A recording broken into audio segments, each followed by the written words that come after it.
Sorry, attendees, for making you waiting. Just a couple of minutes and we should be all set. There was some technical glitch which was going on. Hello, sir. Yeah, can you please try now?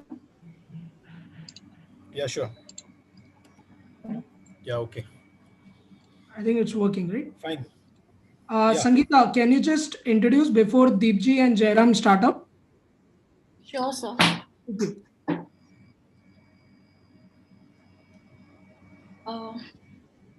I'd like to extend a very warm welcome to our speaker, Mr. Deepji Singhal and Mr. Jairam Rajshekhar, and also would like to thank each and every one of you for joining us on this webinar, Analytics for Finance and Audit Using IDEA. Mr. Deepji is a partner of Pipalia Singhal and Associates and an advisor at Sama Audit Systems and Software Private Limited. He graduated in science from Bombay University. He is a fellow member of Institute of Chartered Accountants of India. He is also a certified internal auditor and certified ERA trainer. He has been involved in setting up of risk management mechanisms, reviewing and setting up internal control structures, internal audit services, and business consultancy on design, documentation, and implementation of system and procedures. He also contributes to the professional development through forums like member in Global Academic Relation Committee, President of Institute of Internal Auditors, India, Bombay, and also the All India Council for the last 3 years. Apart from this, he also co-authored research papers and books on internal audit. Our next speaker is Mr. Jairam Rajshekhar. He is currently working as Director Clients Relation at Sama Audit Systems and Software Private Limited. He graduated in Commerce from Pune University. He is a qualified CIA, CIDA with over 15 plus years of experience working with compliance and audit groups of Fortune companies and government bodies in leading implementation of technology-enabled assurance program to test and monitor controls. He trained over 8,000 plus users through 350 plus workshops on IDEA data analysis software, smart exporter, caseware monitor since 2005 in South Asia, Africa, and the Middle East. Some of the key organizations trained are users from the Office of Comptroller and Auditor General of India, Ministry of Finance, Ministry of Defense, Reserve Bank of India, etc. So our guest will speak on the topic for about 40-45 minutes. Meanwhile, you guys can put your questions in the chat box or you can even raise your hands and we'll take your questions up. Thank you, Mr. Deepji, and thank you, Mr. Jairam, for taking out your time from a busy schedule. Now I'd like you to take over the webinar. Thank you. Thank you. Thank you very much. I think I'll go first. So thank you very much to Simandhar Education, to Shreepal Jain for arranging this, inviting us to speak on this lovely topic, analytics for finance and audit using IDEA, because that's a favorite topic with us. Analytics is the flavor of the season now. But we have been talking about analytics for the past 18 years. And thank you, Sangeeta, for being a host and arranging all this, doing all the coordination and arranging all this. So with this, what I'll structure is, Sangeeta just mentioned about 45 minutes to an hour of what we will be speaking, and then maybe questions, answers, that will be more interactive. So what I'll do is I'll take 20-25 minutes, introduce the topic, give you a background, give you some case studies, tell you practically what's happening in the country, what's happening in India, what's happening abroad, because we are working with distributors and we're working with companies abroad on analytics across the world. So we'll talk to you what's happening abroad, and then I'll ask my team member, my colleague Jairam, to switch to few practical cases in IDEA, how analytics works. You may use any solution which is available for analytics, but today we will use IDEA to demonstrate how you can take in data and analyze data and use analytics for business decision making and for getting information out of data. So I think that's what we look at now. Let me just start by saying that the age of data is upon us now. That's the global business environment is changing rapidly, and as we know, there is a data explosion everywhere, and IDC, which is International Data Corporation worldwide, predicts that the data will increase to a huge zettabytes, 175 200 zettabytes by 2025, and data will affect all businesses. Nothing will be left untouched with data. And now with the pandemic in the last 6 months, we have seen that everybody is working based on data only. There's no physical workplace. It's mainly data, which is impacting everybody. And what are the three key things which are going to happen in terms of the age of data is uh, every finance or an accountant or auditor, I would say, because I think Simandhar is talking about training CPAs, CMAs, CIAs, certified internal auditors. So all these three professionals or all the function of finance and accounts will have to embrace and adopt new technologies in terms of whenever we're talking about technology here, we're talking about analytics today. So the theme is analytics. Train staff on technology tools because you need to understand how to use these technology tools. Today we are talking about analytics, but there is continuous auditing, there is continuous monitoring of controls by the CFO and his team. There is RPA. Shripal talked to me about RPA, so I've included 2 or 3 slides on robotic process automation, and then there's artificial intelligence. So if you look at all these technologies which are there, all these things which are impacting finance and accounts as well as audit, then all the base is analytics, because the base for continuous monitoring is analytics. The base for artificial intelligence, the robotic process automation, everything is analytics. So there has to be training on these technology tools, and you have to move away from manual processes to automated processes. So I think this is the first thing. And then we are talking about a data-driven future. So I think compliance demands for finance and accounts, I think, is ranked as number one. If you look at number of surveys, we are associated with certain legal compliance companies in India, and what we find is that the top priority for a CFO today, or when you go to the board, is compliance demands. Because I think whether it is GST, whether it is plethora of new regulations which are coming into play, I think the most important thing is compliance. So adoption of data analytics technology, optimization of existing technology, and training accountants on technology. I think so. This is all challenges are interconnected, and together there is a global movement towards a data-driven analysis. Now, I'll just take this slide to analyze, to look at if you are a financial controller or if you are an accountant. I would say that whenever I'm talking about today for any professional, it is a finance professional or an accountant or a auditor, I think this is what a person would be doing. This one slide captures the essence of analytics of what is going on in terms of an organization or different processes in organization. You capture data. The first point is you capture data, collect and synthesize your data. You modify, rationalize, and normalize your data, because data enrichment, because the data may be in different forms. It may be HTML, it may be different forms you are capturing data. It may be a PDF file, it may be an Excel file, it may be from SAP system, it may be from Tele system, it may be from a QuickBook.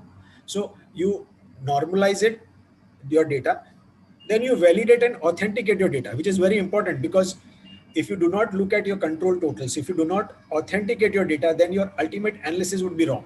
So what is very important is at the beginning, whatever data you take in for analytics, you have to validate it, authenticate it. So do that, data validation, perform the process action. You want to do a GST reconciliation, do that. You want to do a TDS reconciliation, do that. You want to look at data file and look at discover, visualization, and say, what are the patterns? How does my data behave? How does my sales data behave? How does my process data behave? How does my general ledger? What are the outliers in the general ledger? So, you want to perform the process action. So you perform that action, reconcile and ensure consistency and accuracy, and then analyze and report, because that's what you're going to do. Whether it is to a regulator, whether it is to your board, whether it is to your internal stakeholders, so you're going to analyze and report. So I think this, and when you're doing all this process from data capture to analyze and report, underlying, you may use real-time analytics, which is continuous monitoring of controls. Or if you're an auditor, you may be doing continuous auditing, real-time analytics, or you may be doing robotic process automation. We'll talk about robotic process automation in some time to see what are the steps for a simple robotic process automation with a case study. So you may do underlying, there'll be a robotic process automation, or there may be a cognitive process automation which is going on. How do you recognize data? There may be machine learning which will be built into these processes in terms of RPA, or separately when you're looking at a general ledger outlier, you will have a machine learning algorithms which are built in, or artificial algorithms which are built in, either for churning out your data in terms of finance and from the point of view of finance and accounts, or from the point of view of audit. So I think this slide captures of how you are moving towards a data-driven analysis in today's world. Now, I have put here, I saw that Simandhar is talking about, you have a beautiful course where you're tied up and you're doing a certified internal auditor course. Now, at heart, Jairam and myself, we are all both certified internal auditors, so we are internal auditors. So I put in a slide for even it will impact finance and accountants also, because they interact with auditors, they interact with internal auditors, they interact with external auditors. So I put an audit perspective to this data-driven analysis. So we're talking about an audit framework for data-driven audits. So you have a data source. Again, the earlier slide and this slide, you can see how they move. There's how they move with each other, how they stick to each other, because it's the same thing in separate words. You have a data source, you understand the entity, data, and influencers. You take your general ledger and the sub ledger transactions. So you take in general ledger, sales ledger, purchase ledger. So you take in different ledgers, expense ledger. You take in your ledgers, you take your trial balance, work papers, whatever insights you have got, and then you do a data-driven audit engagement. You look at your risks, collect your evidence, additional procedures, whatever you want with terms of regulations, documentation, and deliverable. And underlying, again, as I talked to you about, was analytics, AI, blockchain, third party. Third party is like, you have confirmation.com. Example, I'm giving example. I'm not promoting that company. What I'm saying is you have third party confirmations coming in. So, you have analytics, AI, blockchain, and I think you just had a session on 19th on blockchain. I saw that Simandhar organized for it. So you have underlying, you have got analytics, AI, which is running continuously. So you move from a data source to a deliverable, which is audit deliverable, results which are coming out in terms of deviation or process improvements, which goes to the stakeholders, either to the audit committee or to the board or to your teams within the company or to external stakeholders also, to regulatory authorities. Now, analytics is not a nice to have, but a must have, because you are moving, you have an operational environment, you have data, and then you are processing and exploiting that, converting it into information and that into intelligence. So it is the oil, and which your analytics is the combustion. It's like, we're talking about these things. This slide is just to depict the importance of analytics, which has become a must have rather than nice to have. Next. Why data analytics? I think better strategic decisions. It'll help you make, sense of impact of uncertain business events, enhanced ability to take on problems head on. So not to treat the cause, but to treat the symptom. I think that is more important. Streamlined processes. So you structure your decision-making processes, anticipating game-changing risks. Analytics provide, a warning mechanism. And that is what I can give you some examples here. Let's take pension funds. I'll take you through different examples. And in fact, I'm mixing a little bit of fiction so that we do not divulge any client, confidentiality, but they are events which are happened in some part in some organization, some part in the government, some part in the NGO, and so on. So let's take pension funds. Now, if you are processing a pension funds, then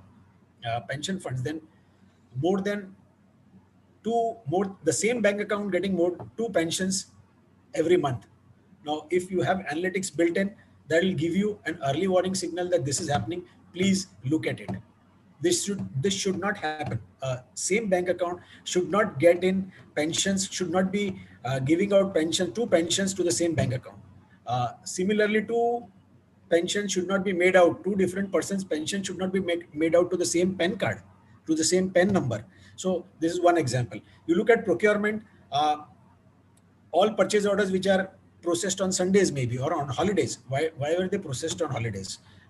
Or maybe two vendors who are supplying same material with the same item code to different plants, but at same material at different rates, where the variation is too huge, or maybe to supply to the same plant but at different rates. So you'll have to analyze that. So I think I just can go on and on and on in terms of, whether it's accounts payable, accounts receivable, payroll, expenditure. So, analytics allow you to do better decision making. And when we talk about analytics, RPA, AI, they all overlap, because any good organization today would be using parts of all these things. Or maybe, they overlap, and that is how you make an organization as a whole and start using these solutions for giving you better output. Now, results, it helps you to have results-based decision making, enabling management to minimize the risk, because of course, if you're using analytics, you minimize your risk because you get an early warning signal. We talked about it. Simplify engagements by bringing automated routines, towards your audit workflows and providing useful reports. Now, what's the value proposition business benefit? I'm going to go very fast on this. In-depth review of process-generated data is available. Ability to reveal surprises and insights which the management never knew about. True value add. I'll give you an example. Today morning, I was speaking to a managing director of a company, of an engineering company, and he said that orders are very few in the market.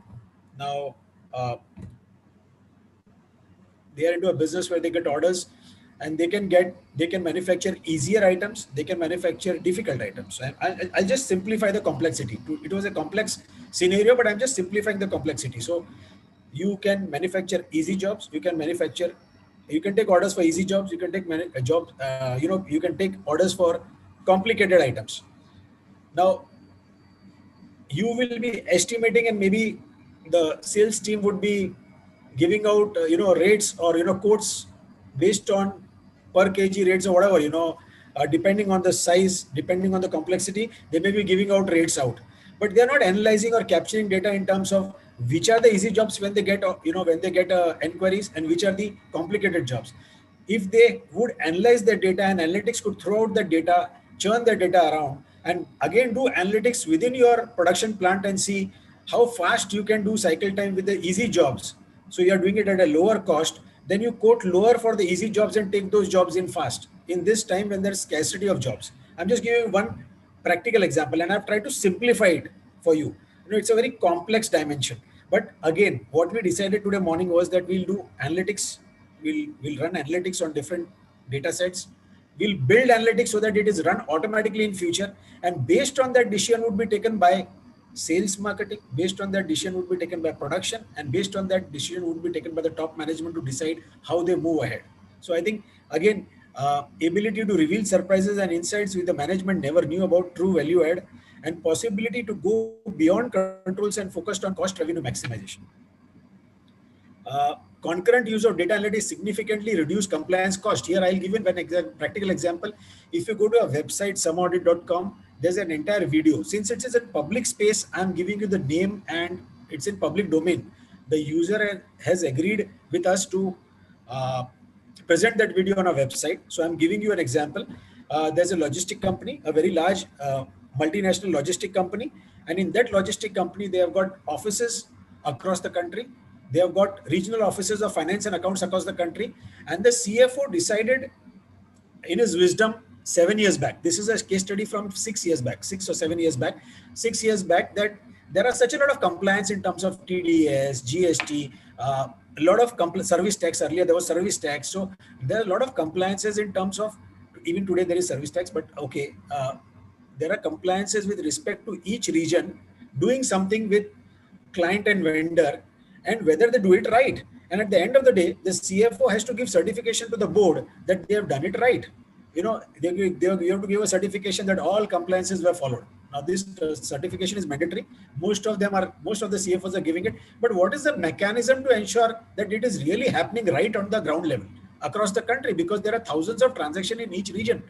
So how do you control that? So I think we worked with the client, and the client worked on their own ERP system. They had their own ERP system, tailor-made ERP system. We worked with a certain solution where we put in a client server solution, and in real-time basis, which is continuous monitoring of controls by the finance function at night, 2 o'clock, 3 a.m. in the night, the data, whatever earlier day transactions were there, the data was analyzed in terms of what bills were made, what invoices were made, what purchases was made, and what are the 15 or 20 compliances which are required, where they run right in the system or where they not run right. It was separately again computed, recomputed, and if there was a deviation, email was sent out, an auto email was sent out to the regional manager for that region, and an email was sent out to the CFO secretariat. So what had happened was, it is concurrent use of data analytics for controlling the compliance cost. So at the end of the day, early morning when the person came to office at 9 a.m., they could rectify anything which had happened wrong for the day before transactions. So what happened was the accounting and the finance was done right. And on that basis, the CFO could also give a certification to the board that all the compliances which are talked about are done right, because they are independently second checked in the night on a real-time concurrent basis, and then again rectified if there are any problems. The same could also be presented to their external auditors and the internal auditors. Now, I think this video, if you go to our website, you can find this video. A full video is there, 1.5 hours, where the CFO is actually explaining how he put this into system, how he put the system in place. Then it's a great framework to automate complex MIS reports. Many of the, I think we will see, Jairam will show it to you. I think time permitting, Jairam will show reports where we get a lot of data. If you look at Indian companies from US, you get a lot of accounts payable data in PDF form. You get PDF files where you have to actually churn the data around and make accounts payments have to be made. We find a lot of our clients, a lot of customers in the country are using idea tool or analytical tool to convert this PDF file into a database, analyze whether no double payment is made out, and then make the payment out. Similarly, for a RPA to run successfully, we'll see a case study now.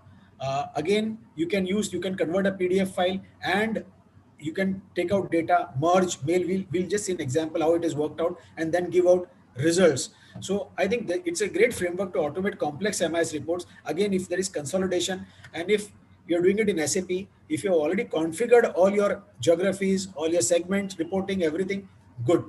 If you have not done it, and if you have some entities where the data is coming into Excel form, some data is coming in PDF form, then you can use analytical tools to actually combine data and look at complex MIS reports, and then glean information from them to understand how this is being done.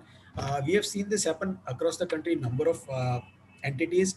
One such example is hotel property, where they are combining data from 7 or 8 properties and then building complex reports to see what is the daily ARR, average room rate, what is the occupancy, what is the expense ratio to the ARR, and so on. So they used to do that complex working which was there in Excel, and then work that out. It used to take 4 to 5 days to make all those complex MIS reports. Using analytics, they could do that in a 1 hour, just 1 hour flat. As the files came in, just run the algorithm and it will give you all the data reports, all the MIS reports, complex MIS reports, which were needed by the management. So consolidation of business segment-wise accounts I've talked about. Reconciliations like GST and TDS reconciliation, I think Jairam, since today's talk is about finance and accounts, we have taken this specifically because there are 2 or 3 banks, 2 banks which are very, in the initial when GST was implemented, they used IDEA application for GST reconciliation because it's few hundred crores of reconciliation which they are wanting to do. TDS reconciliations, trend analysis of past earnings versus projections, designing segmental key business performance metrics like ratio of claims to premium brands, determining underwriting claim effectiveness, etc. So I think there are 2 or 3 things, time permitting, Jairam will be able to show it to you in practice, with some sample files, accounting or financial ratios, what if analysis, on production side, on sales side. I'm not going into all these things because here I would say imagination is the key. What you want to get done, what do you want from your finance data, what do you want from accounting data, what kind of MIS do you want, what kind of analysis do you want? Does the software give you that analysis ready-made, or do you want to combine files and get something else done? So, whatever you want, it is possible today with technology available on a desktop. Very simple technology. It is possible to be done with analytics. You can do analytics, you can do continuous monitoring of controls, you can do continuous auditing, you can use machine learning with small simple tools, and you can come out with deviations or outliers which you can then analyze. You can do general ledger scrutiny. I think maybe Jairam can again show you a general ledger outliers being generated through machine learning by a simple tool. It just takes 5 minutes job to do that. Otherwise it will take you days to pour over a general ledger and go through a detailed scrutiny. Now, one of the case studies I've taken on analytics was procure to pay, because that's a very important area. Whether you go to the government, you go to a manufacturing organization, you go to a service industry today here, procurement forms a very important area. Procure to pay cycle is a very important process for any organization. So one of the success areas for analytics is to deploy it in procure to pay cycle. Now, I'm just going to read few. I'm not going to read everything, but I think I'll request Shripal to or Sangeeta to send out this presentation to all of you. If you need it, or I think it's being captured on YouTube, you can have the presentation there. Some of the illustrative analytical tests for visualization is, analyze purchase or payments by value bands. You run tests for splitting, beyond threshold authority limits. Somebody has an authority limit within an organization and you split POs, somebody has a limit of 10,000 rupees and you keep splitting the POs and issue 3 purchase orders on the same day, 10,000, 9,000, so that you don't have to go to the next authority level. You want to summarize by type of payment, regular payment or one-time payment, or you want to look at seasonal fluctuations. You want to reconcile order received to purchase order to identify, how they were ordered, how it moved. Report on purchasing performance by location. Track scheduled receipt dates versus actual receipt dates. Identify price increases greater than acceptable percentages. So we ran this exercise for a large property organization, a very large organization, a turnover more than 3,000 crores, and they had 110 locations across the country, and they were purchasing cement, they were purchasing steel, they were purchasing a lot of consumables across sites. And we tried to see if you do a freight equalization, after that, if there is more than 5% variation in your purchase price, then the CFO secretariat should get an email alert. The procurement also should get an alert, the central procurement cell, and also the auditor. And then they should analyze why there is a difference of more than 5% in the procurement, because that is one way to control your procurement costs. So I think find invoices for more than one purchase order authorization. Filter out multiple invoices just under approval cutoff levels. High value items being bought from a single vendor. Changes to orders in terms of quantity and unit price after receipt of the material. We have had cases where the finance function has run analytics onto the procurement last 6 months data, and they have raised debit notes on their vendors because they were overcharged earlier. So it's analytics you can run on procure to pay, and we can go on saying there are more than 60 or 70 type of analytics which you can run only on procure to pay. Now this can be done by an auditor, this can be done by a finance function to control or run an organization better. I think same material being bought under different material codes, same material being bought from the same vendor at different rates or delivery terms. Payment to vendors initiated and approved by the same vendor, so there's no segregation of duty. Duplicate bill payments to a vendor against the same invoice, exact match on invoice. Duplicate bill payments to a vendor against the same invoice and match on invoice, fuzzy pattern based match. So now you have analytics where you can do fuzzy analytics. It was difficult earlier, but now there's more and more technology being built where you can do a fuzzy pattern match I think maybe you can see a case study today again on that. Next, Jairam. So I think what is important is, I just wanted to give you a flavor of what's there. Sustaining analytics going forward is how to accelerate the adoption of analytics is start with low hanging fruit and develop a analytics roadmap. Know which questions matter most to your organization, which process has to be monitored most to an organization. Like I can tell you that we are working on consulting to a organization in Central India. And for them, they said that they have a 600 crore worth of procurement across 3 organizations, 3 sister group companies. And they said, we are looking at, maybe a 3% or 4% reduction in our purchase cost.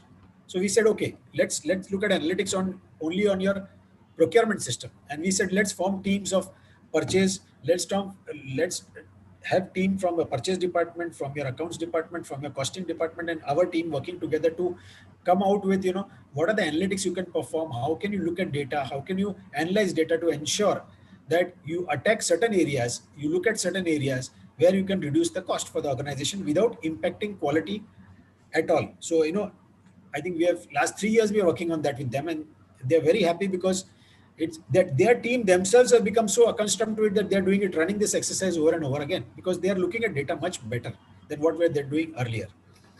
Automate delivery of information to stakeholders. So I talked to you about automated email alerts going out on your mobile phones or on your emails going out, or even you can get responses on your mobile phones. That simple tools are so powerful today. Even idea is so powerful, you can get an email alert. If there's a deviation, you can get an email alert. So it's like just configuring your solution to ensure that you get automated delivery of information to stakeholders, and you can only get maybe automated information in terms of deviation only. So you can even configure for that. Visualization, embedded analytical capabilities for decision making, we talked about that, and match analytics to the job at hand.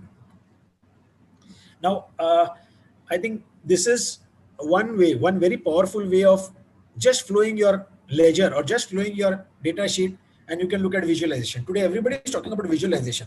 Why visualization? Because it helps you to analyze data better. Because as a human being, you can look at data, and most of your analysis is done through pre-built, predefined analytical information in the algorithms in the tool, as well as you can then run further analytics on the same data. So I think we'll see this in action now in some time. Trends, patterns, outliers visually presented through dashboards makes life easier. You can drill down, you can understand data. Next. Performance monitoring of audit units to study relations which do not follow the norm. So you can look at correlation, you can look at common analytical used cases in terms of correlation. How does data move? For example, the production, the payment of wages over time has to move with production. So if you suddenly find that your overtime is shooting up, but your production is going down for a particular month or a particular period, then there's a problem. Unless and until your plant was under shutdown and you required labor to do extra maintenance. So you need to look at your data and say, why does overtime not follow production? I think there's a practical tea garden case study. So I think Jairam will again show a practical case study to you. Now, while talking to Shripal, he said, I need to also talk about robotic process automation. So this was a last minute addition. So we had one case study on a practical example, which we fictionalized a little, and we are presenting, I'm just presenting it here. What's the framework on robotic process automation? The goal of RPA is to use computer software to automate knowledge workers' tasks that are repetitive and time consuming. So whatever jobs are repetitive and time consuming, you need to automate it, especially used by knowledge workers. So accountants, finance guys, you talk about accounts receivable, accounts payable cycle, procure to pay cycle. There are a lot of tasks which are repetitive. And what are the features of a RPA? They use existing systems, your existing processes. It is automation of automation. It sits on top of your automated processes. It sits on top of your SAP or your dashboards, all your processes which are using, or your payroll processes, and can mimic human behavior. Non-invasive. It does not disturb your data, does not do anything, just picks it up, analyzes, computes, and gives you the results which is required, which was being done manually, which is being done of a repetitive nature, time consuming nature. Now, if you just go back, please. There's a survey which said, manual processes in finance and accounting, the 34% of the financial services organization rely on manual processes, even today. And 47% of accounts payable professionals in finance and accounting companies consider manual data entry and inefficient processes their biggest challenge. Now, RPA is replacing many of these processes. Next. Now, RPA can sit, robotic process automation can sit on top of the existing systems as an overlay. You have number of tasks. I'll just show you with an example. Next, please. I'll skip through this. You can read this. This one. So I think this is the example. You obtain your PDF invoices. I talked about PDF. You extract customer data. So you use an analytical tool. To extract data from PDF files. You have got hundreds or thousands or millions of PDF files coming in. So it can take control of those files coming in, extract the customer data, which is your name, address, invoice number, invoice amount. Copy plus paste to an Excel sheet, and copy plus paste to QuickBooks. And from there, you churn the data out and then get your results. So you get a RPA for accounts payable process. How do you process the payment? Now, if this was done manually earlier, you would actually pick out the PDF invoices, extract the customer data, then you will actually copy and paste to an Excel, copy and paste to QuickBooks, post the entries in QuickBooks, get the results, and get finally, vendor payments, how do you make the payment, and then again process the payment. Ensure that there is no duplicate payment, and then make the process the payment. Now, all this can be automated fully. So it will sit on your existing system. On top, you will configure this process, and a bot, RPA bot, will go through these multiple screens, do this process, and you can set the time for the bot to work. So you can say every hour, do it every hour, do it every 6 hours, do it every day. And the bot will process all that information for you, and maybe even make the payment, or you can just have last screen saying somebody will approve it. That's it. So it's the entire robotic process automation. This has actually been done for an automobile company by us in the country. So also, some of these bots are being run by, which we know very closely, for accounts payable companies, who process accounts payable for American companies in India. So they have a back office here. They process the payments. They use half of this process or some of this process. They use IDEA to process all this information, extract from PDF, look at the data, get it into a database, paste it to your accounting system, and look at there are no duplicates. The right amount is going to be paid out, and then final process payment is done by the second bot, or some human interface. So I think accountants need to establish that technology blueprint for success before making any major investments in analytics. Start small. It's a facilitator for better risk monitoring, application of the maturity model. So adapt while you adopt. I think that's a good slogan. So you adapt to yourself, because you need to train, you need to embrace technology, you need to start using it, and then you keep adopting new and new technology. And it creates an environment for transparent issues, reportable areas of value, etc. And there's total transparency in the system. So very important with this is imparting training to accounting staff to gradually move up the technology maturity curve. So I think there's one sentence which we keep repeating, Jairam and I keep repeating everywhere, that we are always asked whether auditors will get replaced by technology. So we keep saying that auditors with tools will replace auditors without tools. So same is true for finance and accountants. Finance professionals are accountants, because anyway, I'm a chartered accountant. So the same is true, that if you do not use technology, then you'll get replaced by someone who's using technology. That's the only difference.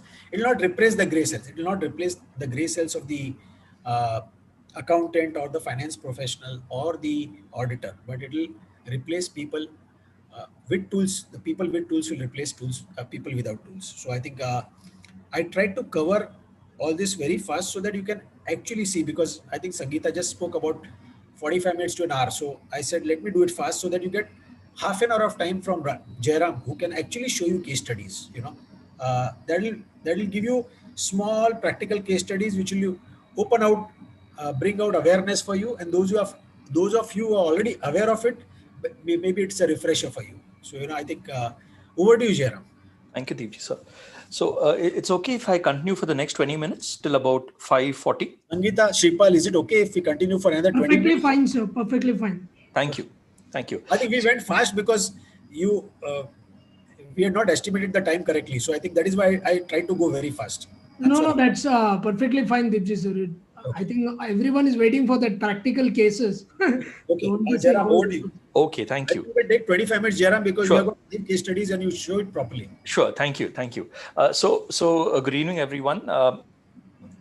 A good thing, I'm going to be using IDEA software from 𝐂𝐻𝐿 to demonstrate some of the features which were covered in the presentation. IDEA has over 100 ready-to-use analytic functionalities, and I'm going to be covering some of them which will kind of create an excitement in your mind. One functionality which I would like to start off with is, let's say you have an accounting ledger, let's say it's a sales ledger, and you want to kind of have the software reveal certain interesting insights, patterns, outliers, or trends to you on the data without you having to apply your mind at the outset, right? So we've got a lovely feature in the tool called Discover. Now, how it begins is we basically capture the data. Now, the data could be in any format. It could be in multiple formats. So typically, at the moment, I have a data which is in the form of a sales daybook, as I mentioned, and it's an Excel file. So as we know by now, IDEA can capture data from multiple file formats and data of any size and scale. So I've got the data with me now within IDEA. And first thing you'll notice is you cannot make any changes to the data. The data is completely protected. Now, while you will have certain thinking points which you would want to execute on the data file, right? You'll want to know who's your top performing customer, which is the best performing product, giving you the highest contribution margins, but you want the software to speak to you and give you some analytic intelligence. So we've got a very nice feature in the tool called Discover, which allows you to use pre-built analytic intelligence already designed within the software. So you just simply click on Discover. And then depending on the size of the data, it will take a couple of seconds to a couple of minutes to run. And it gives you a lot of ready-made patterns, dashboards, outliers, trends on the data. So for example, if you are, let's say, an auditor and you're looking at duplicates, it's going to give you some ready-made duplicates. Right. So when you're starting to use the tool and there's that time period where you are learning the software, this feature will help you leapfrog forward and learn the software better. What is also nice is that you get dashboards. So for example, the first dashboard on the screen here is actually doing a profiling of your sales values. And it's telling you that, look here, majority of your sales are from 0 to 9,000, but there are certain sales which are above 9,000 and these are your outliers. You don't need to build this like the way we do it, in an Excel pivot chart combination. It's getting automatically generated based on the data. Further, if you look at the second dashboard, it does a segmental reporting. So it's actually saying now agent 108 is appearing in red. Why? Because it's the highest concentration of sales done by that agent. Now, the good thing about these dashboards is they're dynamic. And that's where the visualization angle comes in, that if I'm going to get a static dashboard and I cannot modify it using visualization, there's not going to be much utility on that. So what I can do is, if I want to now know which is my top product or which is my top customer, I can go into the settings here and very easily change the settings from the agent to, let's say, the product, and my visual image or my visual representation automatically changes, where you can see it's product code 06 having the highest concentration of sales. So just like this, you get outliers, you get segmental reporting, you get trending, you get pie contribution analysis, lots of valuable insights, and this happens automatically. This can be saved so that you can make it repeatable, so that whenever you're doing a monthly exercise or MIS reporting, these dashboards get automatically refreshed. And depending on changing underlying business conditions with change, you can have the dashboards also automatically change with the Discover feature and visualization feature. Now, another very nice feature which is available, and I wanted to spend some time on that, is when you want to measure the operational effectiveness of certain campaigns or events. For example, I'm a company which relies heavily on online advertising, right? And I want to know what is the effect of an online ad campaign on my online footfalls or sales. So I'm going to bring in data, and just give me a minute. It's taking some time. Yeah. Let me just prepare the data, because what's very important is to see the end result and the application rather than jump into the procedure at the moment. So what I'm doing at the moment is I'm just bringing the advertising data and the online sales data together in one file, right?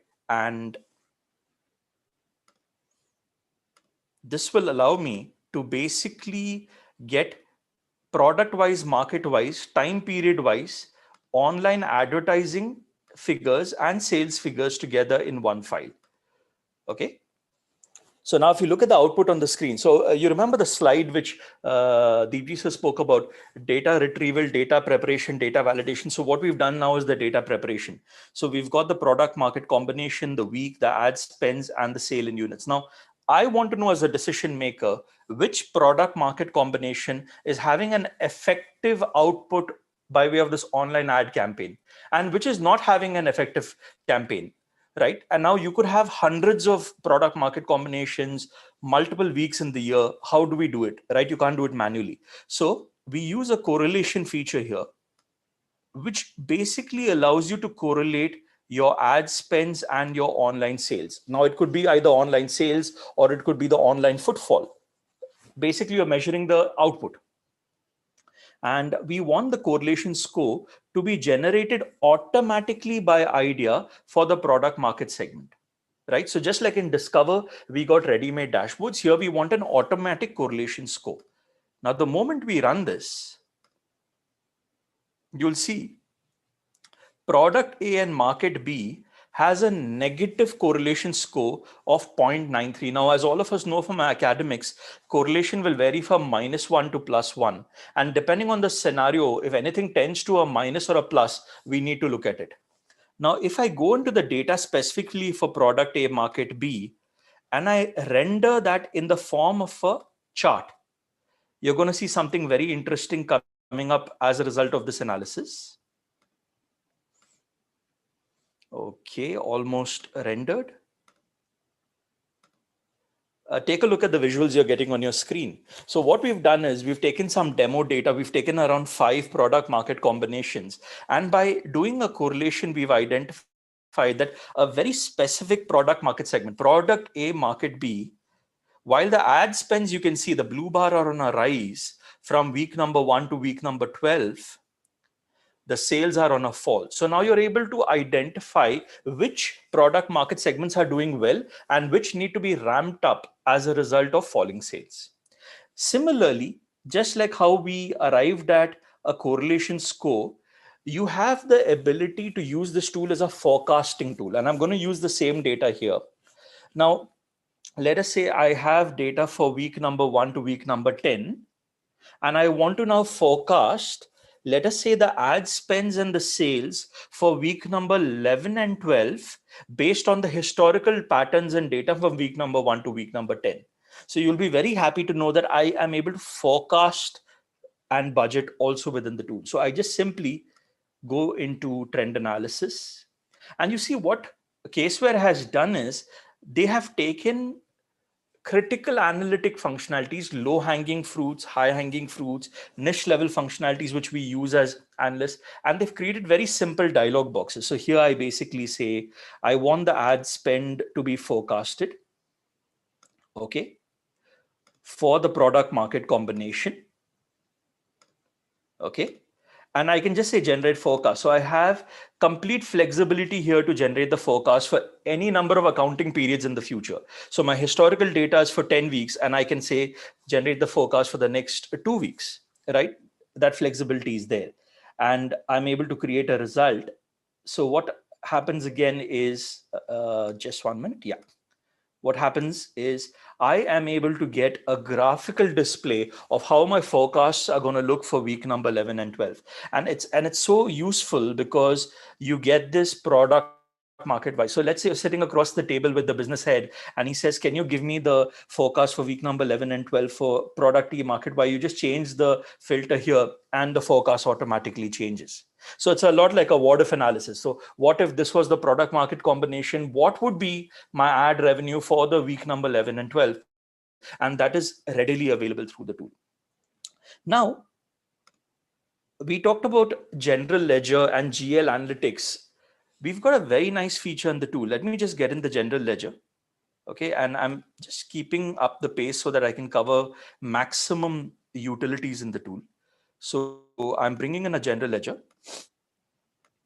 And now what I would like to do is, I would like to use certain AI ML based solutions in IDEA, which will allow me to identify, let's say, which are maybe the high risk journal vouchers in the data, or it will help me identify what should be my optimum size to manage the risk level, which has been estimated by the tool. And to that end, we've got this feature called exceptional exceptions, which has around 28 ready to use GL based analytics. So basically, if I go to the Smart Analyzer, which is basically the app I was talking about for exceptional exceptions, and you can actually see here, these are the kind of tests which you can readily deploy on the general ledger data, right? It's very, very easy. So you have out of balance journal entries, potential duplicates, backdated journal entries, stuff which matter from a financial review point of view, right? And from an accounting point of view, those are readily available. So typically how it works is, let me just show you a couple of them. we need to begin by tagging the data. Okay, so there's a small process involved where you say, okay, this is my general ledger I've got from the client. I need to tag my general ledger from Tally or Oracle or ACCPA, QuickBooks with the general ledger schema within IDEA. And how we do that is we basically tag the fields this way. You can see it's very easy. And you have an option to leave out certain fields which you do not want. So I've tagged the narration, the account number, the amount. Now I'm just going to make sure I have got the fields correctly. Let me get the narration because I wanted to show you something really exciting on that. And yeah, we seem to be okay. I'm just keeping it simple for the moment. And it allows you to save the work done. And now what you do is you basically have an option to select and run the tests. So you can go into select and run. And you can choose which tests you want to run from the listing here. You can either run all of them or you can run some of them. So I'm going to say I want to run out of balance journal entries, right? I want to run, let's say, duplicate journal entries. So you just choose them. And once you choose them, you click on run. Okay. So this was giving me a problem earlier too. But so essentially when it runs, it gives you a listing of the exceptions, right? Readily. Right? Just give me 1 minute. I think I know where the problem was. I needed to enter the journal entry number. Just give me a minute, because if I found a solution for it, yeah, that's it. See, I left out the journal entry number. It should work now. So I click on select and run. And maybe I'll just take out of balance journal entries and see if this runs for the time being. Okay, sorry about that, but I can get across a video to you all on how this works. Essentially, these 28 analytics, when they run, they'll give you like a risk profile for your general ledger. And with that risk profile, it will also tell you what's your optimum sample size. A couple of more very quick tests which I wanted to show you before we get into Q&A. We talked about the ability of the tool to be used for GL, for TDS and GST reconciliation, right? And I wanted to show you something which is very exciting. So I have with me data which is pertaining to GST records maintained by the company and the GST portal data. So let me just get that into IDEA. So that is the GST data maintained in my books of accounts. You can see we've got the vendor GSTN number and the vendor invoice. And let me now get the portal data in. So now this is the portal data. Okay. So these are the two files, the company GST data and the portal data. Now, as we understand that there are many utilities available in the market, but we want to see how IDEA can be used to reconcile files. Now, one biggest challenge which we face is your client may update the vendor invoice number currently in the books of accounts, but when it is left to the vendor, they may make a mistake. They may have an incomplete invoice number, or they may add spaces, special characters, and that would cause unreconciled GST entries. So typically what we do is we can sanitize the vendor invoice number. So I'm going to call it VIN, vendor invoice number cleaned. And you have features in the tool which allow you to basically sanitize and normalize the data. Okay. So I am going to basically remove any special characters and spaces within the tool by using this command strip, and I'm going to run it on the vendor invoice number. So you can see at the top now, a new field has got added in there, which does not have any spaces and special characters. And I'm going to repeat the same test here in the GST and site data. That's the portal data. Now, what basically happens is once I have both these sanitized fields readily available, right? Let me just complete this. I can now do a two-way match the way we do it in Excel, a VLOOKUP. And I can identify which are the matching entries and which are the mismatched entries only because I have the sanitized vendor invoice number cleaned. So now, if I want to see the matched entries, for example, I just do a join between, or the way we know it in Excel as a VLOOKUP between the company GST data and the portal GST data. And now what I'm going to use as the matching key is the vendor GSTN number. And I'm going to use the field which I cleaned up the invoice number. That is the vendor invoice number cleaned. Okay. And now let me just show you the results. You'll find it quite interesting.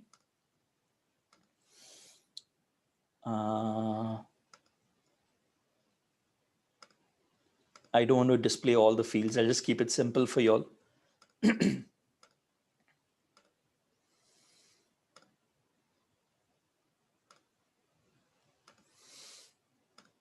Yeah. Let me zoom in and show you the result. So just look at these two fields, everyone, and it'll give you a sense of what we're talking about. So you can actually see that the last entry and the second last entry, the last two entries here, are basically the invoice numbers are not the same. But because we were able to sanitize the invoice numbers, it has allowed us to have a larger detection canvas of potential matches on the GST number. Another very exciting activity where you can actually trend data and prepare a trend chart, because a lot of us, when we do ledger scrutiny, we tend to start with the voucher and work our way up to what are the entries which matter.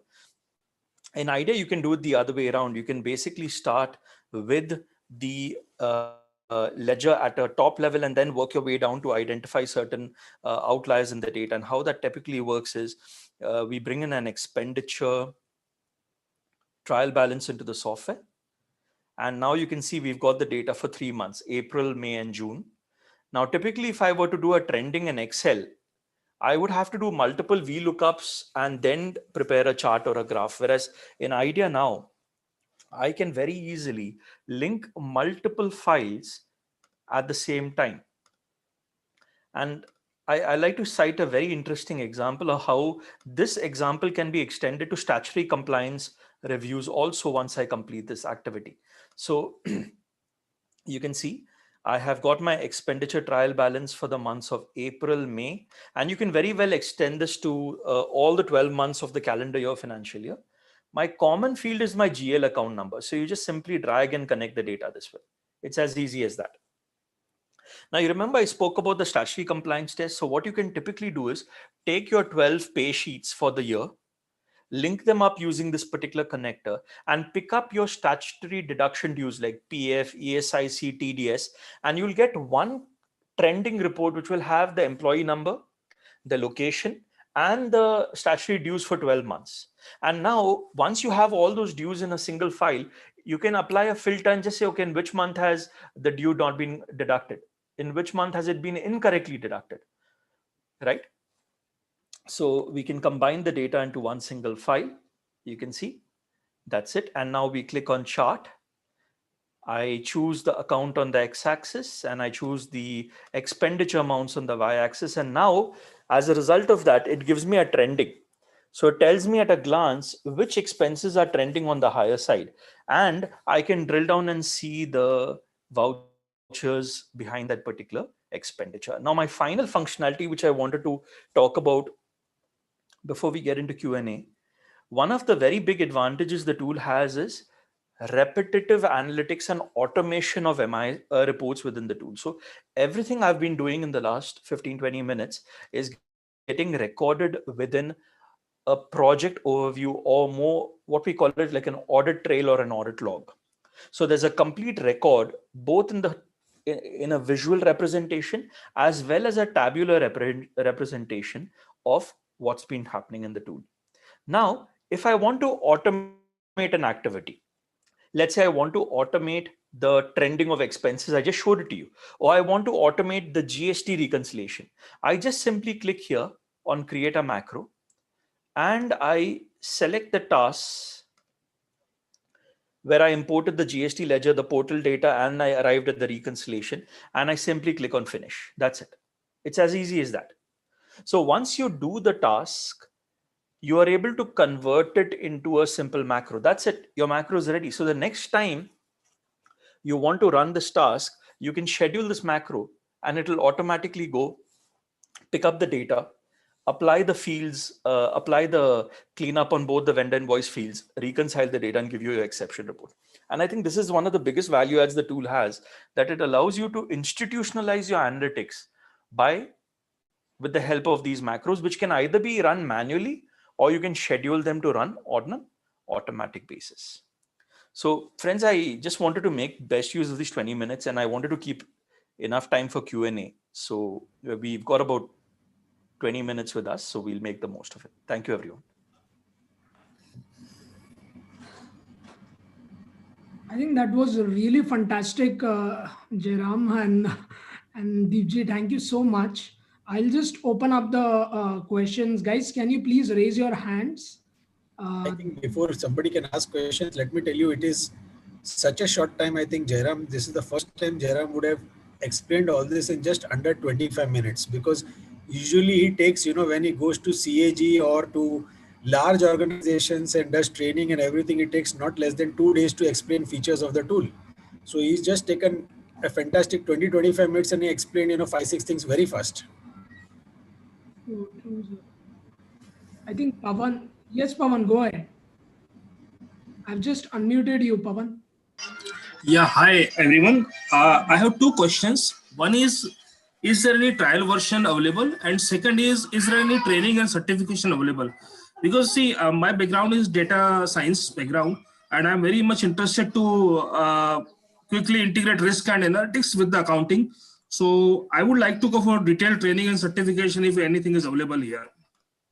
Yeah, there is a online portal where we have e-learning, samalearningcenter.com, where you can undergo IDEA 101, IDEA 102, and fraud analytics in IDEA. There are 3 courses where you'll get a certificate, and then if you pass those certificates. Okay, your voice is not coming. There is a Canadian, sorry, I think it's getting, there is a Canadian CIDA, which is Certified IDEA Data Analyst, which is provided by Canada, 𝐾SWare International. So if you have undergone the basic courses in India and got a certificate, then you can also undergo a CIDA certification, which is recognized in North America, and also I think in a lot of Indian companies, the HR considers that as a good certification for analytics. Okay. And what will be the tentative pricing of complete certification? I think if you undergo 101, 102 and fraud analytics, 𝐺𝐿𝐴𝐿, what's the pricing? It's 12,000 plus GST per course for a single user access for 30-day access. Okay. I think 𝐾SWare gives you a free 30-day software, IDEA software, which you can use on your, which you can use for training and then use on your own data also for learning further. Great. Perfect. Perfect. And what you are saying from the Canada, so any add-on cost for that?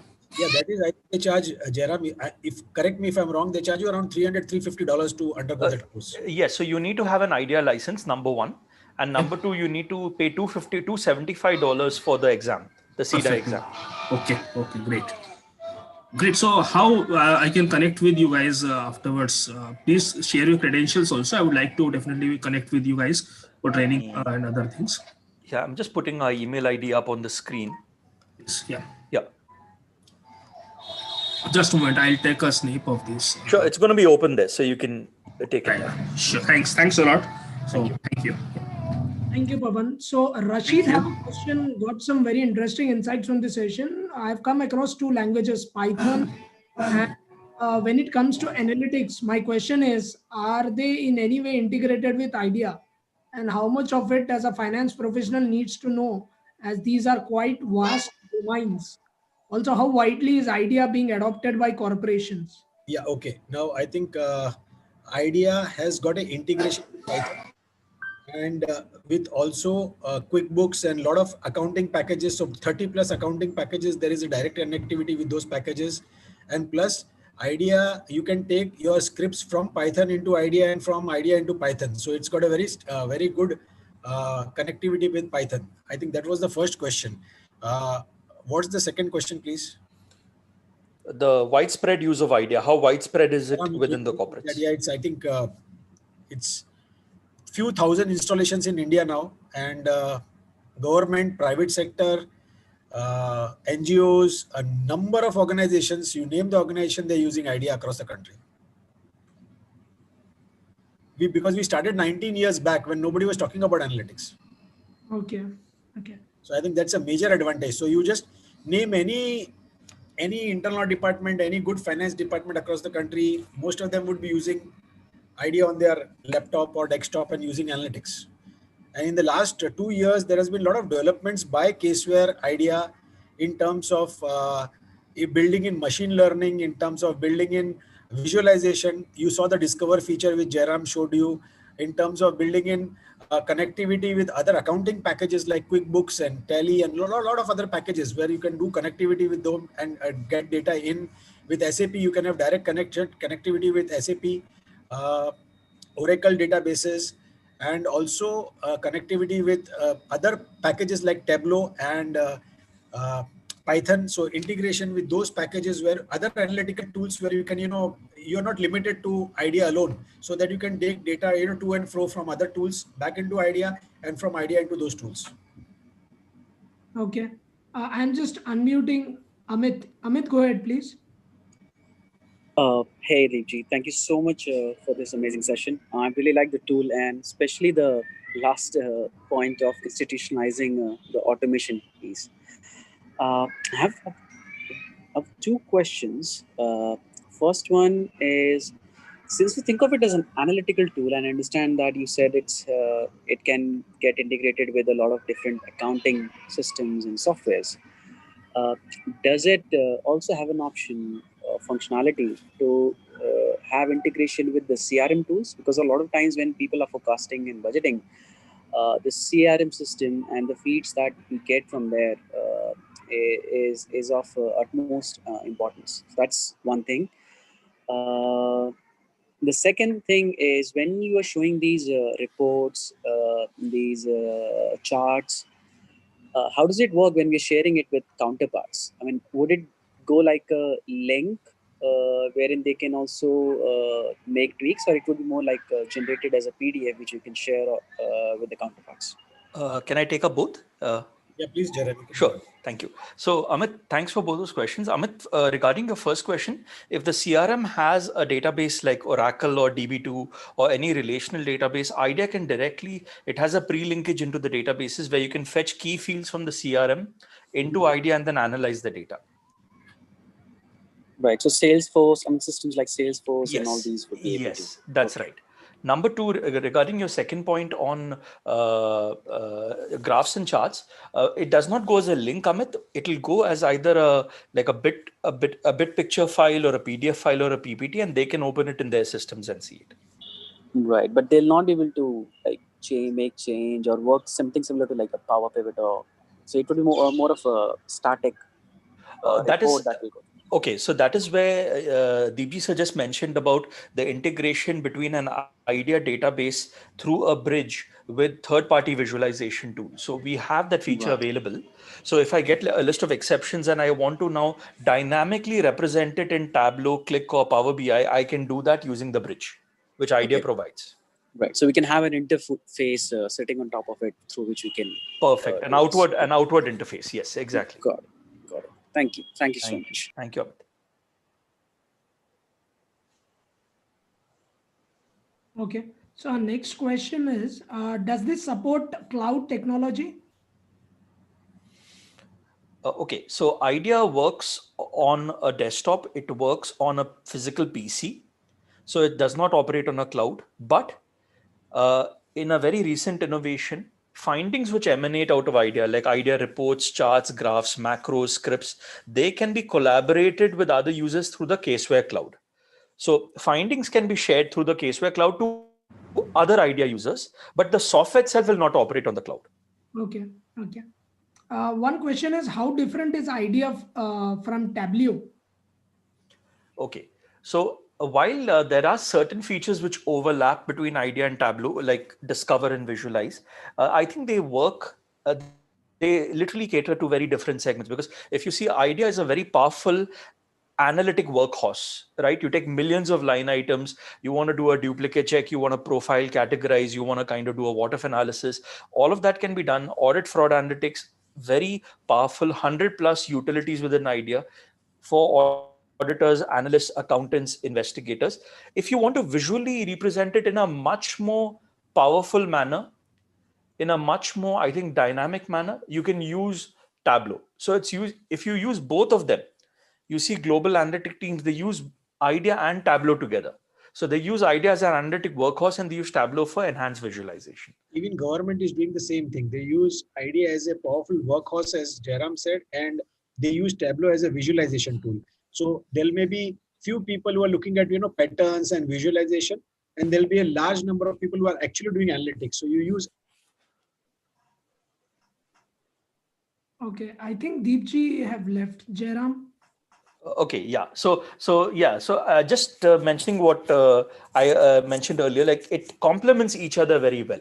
Even for that matter, there's a question which comes: can IDEA replace Excel? And I think that it's about using the best of both worlds, because there are certain features in Excel which is good for SMEs. But again, the moment the data exceeds about 1 million, we have challenges with Excel. That's when IDEA comes in. So it's good to complement both those tools. Okay, Akhil is telling it's more like an SQL, is it? No, so that's the best part. But the moment you say SQL, the first thought which conjures up in your mind is it's a program-based tool. You have to write controls, commands, equations. You don't need to do all that. The good thing about IDEA is it is very user-friendly, and it can be the commands. They're not commands. Those 100+ audit features which are there, analytic features which are there, can be run through simple GUI. Okay. So there are no SQL commands. One question, I know that's a layman question, what I am asking, how useful are these tools when they'll go abroad, right? Because they're doing CPA. I know here also CPAs are employed like anything, but tomorrow if they go to US or Canada and all, so how widely this IDEA tool is accepted globally, and how is it like how MNCs or US-based MNCs are kind of giving importance to this? I think in US, the CPA firms use IDEA like anything. The number one analytical tool by CPA firms in the US is IDEA. Okay. Because our counterpart, the distributor in North America, they have maximum installations with the CPA firms in America and Canada. Okay. Okay. I think that's a very important piece of advice, because most of the students would add up that and it would come as a follow-up question, that how important if it is to be certified in this particular tool in analytics. So when we talk about analytics, Jairam and Dipji, so is it only with IDEA tool, or are there other tools also apart from IDEA? Well, did you hear that question, Deepji sir? No, actually, I'm able to. No, so Shripal had a question. Are there other analytic tools also in the market which would be useful to CPA firms and CPA students? Yes, there are a number of tools you can choose from. There's IDEA, which is prominent in the CPA firms in the US. In India, of course, IDEA has almost 90-95% market share with the audit fraternity, and the government is using it in a big way. Okay, no problem. So, Shripal, I think, yes, there are multiple tools available. And what is important is to look at also the academic references which are available for these tools. In the US, you have Alteryx, you have got Tableau, you have got ClickView, you have got, even in India, in small pockets, you have that. And then you have got, I think these are the major tools which are being used there. So, but the knowledge about IDEA is most welcome, because the challenges faced by the CPA firms in the US is that they have got less people in terms of analytics available. So they welcome people who have knowledge of analytics and knowledge of CPA. Or a CPA. And Dipji, I think IDEA is being taught there also, right? In various taught major universities in the US. So they have academic partnerships exactly where they teach IDEA academic universities there. Okay, sorry to interrupt. That was exactly my question, because a lot of the students, when they were asking me, because we are there and all, like, should we go to the university, spend a lot of money on these tools, or can we get it somewhere here, right? So because a lot of them wanted to go to Canada and do like, now we have IIMs also doing data analytics, but the cost is like 3.5 lakhs, 4.5 lakhs. It kind of becomes unaffordable to the students. Is there anything like that, Deepji or Jairam? Because I think it is better. It is better you just pick up knowledge about tools because it's very cost effective to learn idea, and then your imagination is the key. And if you do along with that, if you have some more knowledge of Python and some other, Tableau or something, then you have made it. You don't require much. You require domain expert. You require the functional expertise from CPA, and you require analytics knowledge from Idea, Tableau, Python, etc. So if you pick up that knowledge here and then go armed with that, it will be very, very useful to you. There's no need for a degree in a university degree, which will cost you a bomb. So are we expected to do the coding also? Like many of them are asking now in the chat. Idea does not require coding at all. That is why Idea is built for lay people. It is built for auditors, accountants, where the GUI graphic interface does everything. You are required to write very simple commands or simple language. If you do complex programming also, you have to write it in a very simple terms, because the front end is Visual Basic, which is Excel. So it's like very simple. So that is why it is built for lay people. It is built for accountants, for auditors. Okay. You don't require to do coding. I think people who are watching this live on YouTube and the attendees here, I think this the message is very clear now, not to spend so much of amount, and you know exactly what you need to conquer in order to be job ready in the CPA firms or in the FP&A function now, whereby a lot of US based companies are coming to India now, and this is one of the core thing which you will need to master it. So this is something with specific to audit only, Deepji, Jairam, or it is much more relevant beyond the audit function also, like in finance, in business finance function, because most of the US based MNCs are coming in India hiring the US CMAs and CPAs more for an FP&A function also. So does it is it also relevant for the FP&A function? We can go beyond that also, right? Yes, it's not definitely. just audit. Yes. Right. Okay, that's a fantastic thing. I mean, this is what exactly actually I was looking for. I'm not sure about the students, so I actually have clarified my queries because this is what we wanted to know exactly, because these are some of the tools which they are looking for in the hiring. So I think this should be really useful for the professionals and the students. Yes, Sure. guys, questions, please raise your hands. Others, please raise your hands, or you can put it up in the Q&A window. We still have some bit of time before they leave. Shripal, there's one more thing I would like to just mention. By dint of the fact that, we've been doing this for the last 18 years without disruption, we've created a community of users. So it's not only about the commercial trainings being available, it's about academic references. Today, the Institute of Chartered Accountant teaches IDEA. Okay. Today, there is a community site on the Google group for IDEA users. You can go and post a query, and within a few minutes, there's a response. There are WhatsApp groups. There are we are the only country outside North America and UK and I think Australia which does our own user conference, and this is the 6th year running. Just before COVID, we did our 6th IDEA user conference, where every year we get about 15 to 16 different speakers to come and share their experiences on IDEA. This is amazing, actually. So just wanted to know a follow-up question. Is there any book also on this, ready free literature? There is a book which we have written, Manish and myself, we have written a book for ICAI, which is available as a free download from the site if you're a chartered accountant. Okay. Which is a 400-page book which gives you various functions and various industries where IDEA can be used with the screenshots. And that is available as a free download from the ICAI website. Okay. I think the book is Data Analytics for Auditors. The name of the title of the book is Data Analytics for Auditors. I'm just getting it on the screen for you all. I mean, if we could get that, because not many of them are chartered accountants, so if we can get that, and any Shripal, I think Jairam can send it across to you. Shripal, you can just send it across to people if you require. No problem. We have it's on the screen.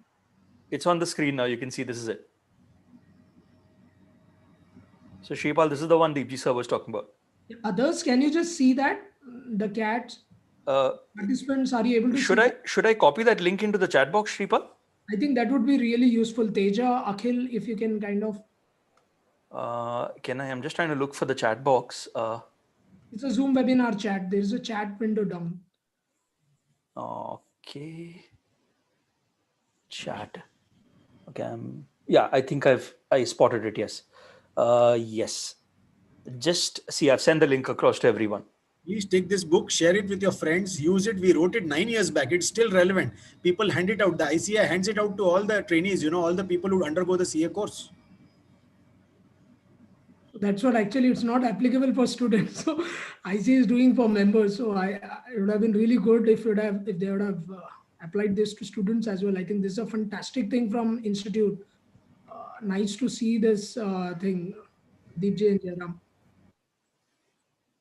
Yes, others, please put up your questions if you have any, guys.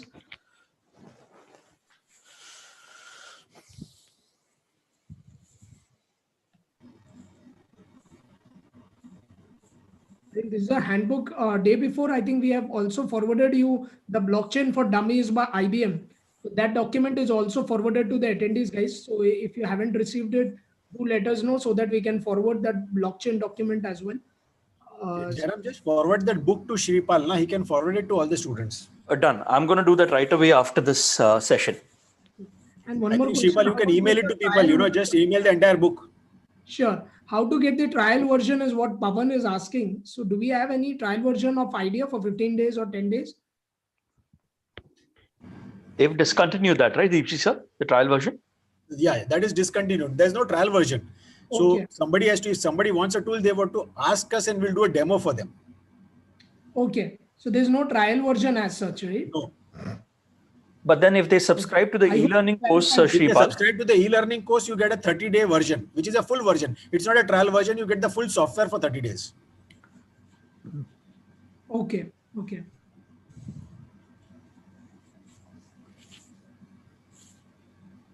Guys, any other questions? Because now we should be able to, so it's almost 6 o'clock now. So I think if you have any questions, we can just take it up. Else I think we don't have any further questions. Sangeeta, anything on the YouTube community? Anything on the YouTube platform?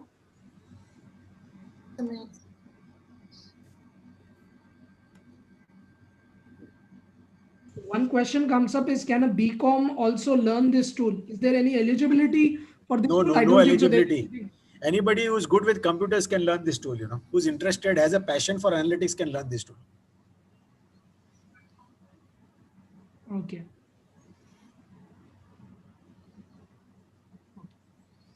I think that's it we have, Deepji and Jairam.